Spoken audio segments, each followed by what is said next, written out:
રાજકોટમાં અચાનક ઇંધણનું સંકટ ઘેરાયું છે। શહેરના અનેક વિસ્તારોમાં આવેલા પેટ્રોલ પંપો પર પેટ્રોલ અને ડીઝલનો જથ્થો ખલાસ થઈ જતા વાહન ચાલકોને ભારે હાલાકીનો સામનો કરવો પડી રહ્યો છે।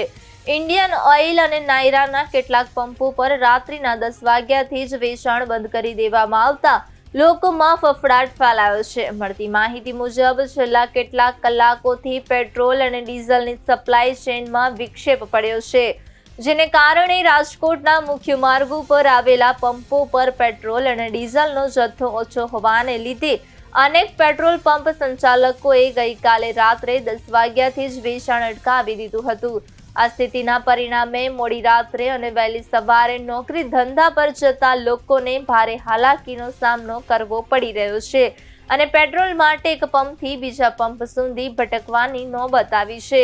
સપ્લાય ખોરવાવા પાછળનું ચોક્કસ કારણ હજી સુધી સ્પષ્ટ થયું નથી, પરંતુ કંપનીઓ તરફથી નવો જથ્થો ક્યારે આવશે તેની કોઈ સત્તાવાર જાણકારી પંપ સંચાલકો પાસે પણ નથી।